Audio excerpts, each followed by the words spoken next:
একটা তরকারি আর ভাজা হয়ে গেলে তারপরে মুড়ি খাবার টাইম হয়ে যায়। কটা বাজে জানো?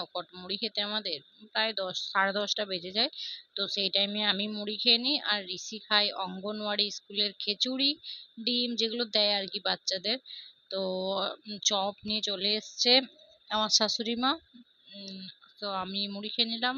আর বাসি তরকারি ছিল বলতে ফ্রিজেই ছিল তরকারিটা, আগের দিনের পটলের তরকারি। আর আমাদের ঋষি বাবারে তরকারি খাওয়ার এত পটু, সব তরকারিটা আমি আমার জন্য আনলাম, ওই খেয়ে নিল। Hello everyone, welcome back to my channel Sunita Chandra. এই যে দেখো আমাদের বদমাইশটা, খালি দুষ্টুমি করে, এত বদমাস। পয়সা যেখানে, খুচরো পয়সা যদি থাকে ব্যাস পয়সা নিয়ে খেলতে শুরু করে দেবে। মানে ঘর একবারে তছনছ করে দিচ্ছে একদম, এত দুষ্টুমি করে। জানি না কার বাচ্চা এত দুষ্টু, কিন্তু ঋষি আমাদের খুব দুষ্টু, খুব। 1 মিনিট স্থির নেই। তো আমার এই যে দুধ গরম হয়ে গেছে আর লাউয়ের তরকারিও হয়ে গেছে। আজকে লাউয়ের তরকারিটা করেছিলাম বড়ি দিয়ে, ঠিক আছে। বড়ি দিয়ে আর লাউয়ের তরকারি না, আমার মাছের মাথা না দিলে ভালোই লাগে না। তো যেহেতু মাছের মাথা থাকেনি, আর ঋষির জন্য মাছ ভাজলাম, তো আজকে শুধুই তরকারি করতে দিলাম। আর তোমাদেরকে একটা কথা বলি, অনেকেই হয়তো মুরগির কি বলে ওগুলো, ভুনাড়ি না ভুড়ি না কি বেশ বলে জানি না। তো এইটা কি বলো তো, এইটা হচ্ছে যে তরকারির থেকে আর কি কষতে কষতে দেখলাম অনেকটাই বেড়ে গেছিলো আর কি, সেজন্য একটু তুলে রেখে দিয়েছিলাম, ওইটা করব।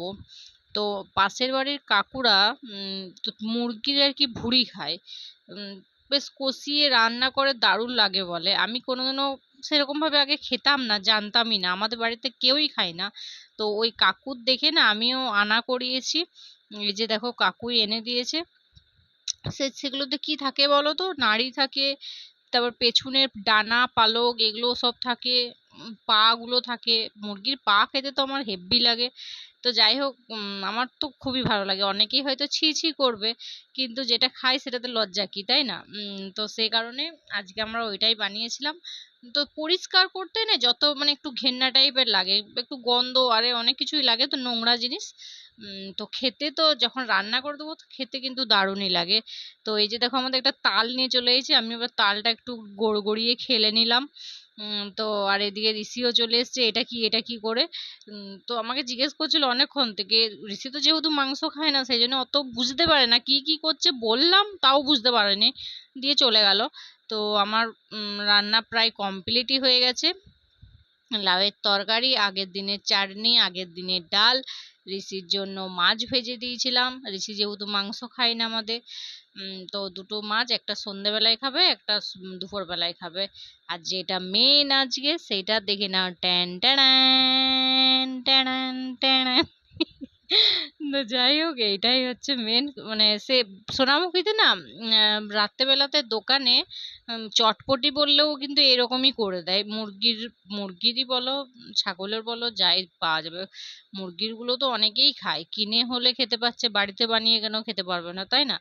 তো আজকে বাড়িতে বানিয়েছি, দারুণ খেতে হয়েছিল। তো আমার শাশুড়ি মা ঘরে এখানে কোনোদিনই বলছি তো, শ্বশুর ঘরেও হয়নি, বাপের বাড়িতেও হয়নি আমার। আমি কিন্তু ওই কাকুর দেখেই কি একদিন আনা করেছি কাকুকে দিয়ে। আমার যেহেতু আনতে লজ্জা লাগে, এসব জিনিস বলবে আবার কেউ খায় নাকি, কেউ মুখটার দিকে দেখবে নাকি, কিন্তু যে খায় তার আবার লজ্জা কি। তো সে কারণে ও কাকুকে দিয়ে আনা করেছিলাম। তো আজকে করে দেখলাম যে খুবই ভালো লাগছে খেতে, খাওয়া চলবে মোটামুটি। তো এদিকে দেখো সন্ধে হয়ে গেছে, সারাদিনের কাজকর্ম শেষ করে ঋষিকে আজকে প্রায় পড়তে বসাতে বসাতে 9টা পেরিয়ে গেছিলো, কারণ রাস্তায় একটু গল্প করতে গেছিলাম, ঠিক আছে। তো সেই কারণে দেরি হয়ে গেছে আজকে। তো ঋষি এবার শুয়ে পড়েছে, শুয়ে শুয়ে পড়বো বলছে। তো আমি বারবার ওকে বলছি শুয়ে শুয়ে পড়তে নেই। হ্যাঁ কি, হ্যাঁ আমি শুয়ে শুয়ে পড়বো, এমনি সেমনি করছে। তো এই কারণে বইটা পা দিচ্ছে, এত বদমাস। তো বাচ্চা যা হয় আর কি। আমি শুধু একটাই কথা ভাবি, সারা দিন যে এত দুষ্টুমি করে, একটুও ক্লান্ত হয় না। তো বন্ধুরা, সারাদিনের রুটিন তোমাদেরকে বলে দিলাম।